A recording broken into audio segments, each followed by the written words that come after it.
กองพลที่2ได้จัดตั้งหัดแอบยิงลูกปืนแท้ให้นักเรียนสุดที่7อยู่สนามยิงปืนของกองพล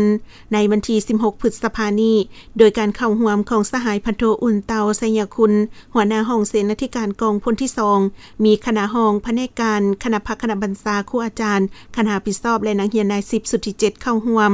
การจะตั้งหัดแอบยิงลูกปืนแท้ครั้งนี้เพื่อเป็นการทดสอบความรู้ความสามารถของนักเรียนนาย10สุดที่7ผ่านการหัดแอบด้านทฤษฎีและการก็คือการปฏิบัติตัวจริงอยู่ในสนามหัดแอบและทั้งเป็นการตีราคาผลได้รับของการทำเรียนและหยาพันมาเพื่อเห็นให้นักเรียนมีความสำนิชำนาญกำได้ลำดับการเฮ็ดเวียกและวิธีบรรษาขั้นของตนในเวลาเฮ็ดหน้าที่สู่หบตัวจริงเป็นการเอกภาพด้านเนื้อใน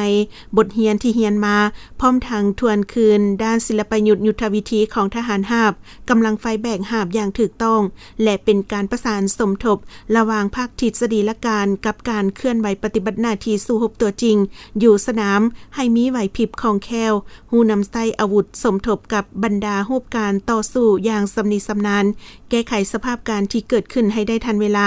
สามารถเฮ็ดสำเร็จหน้าที่ในภารกิจปกปักรักษาพื้นแผ่นดินอันครบถ้วนของประเทศชาติไว้ให้มั่นคง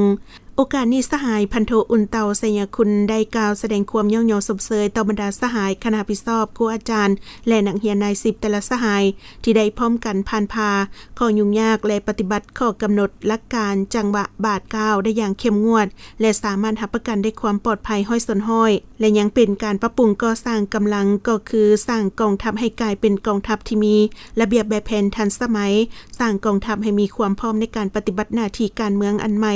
ในทุกสภาพการ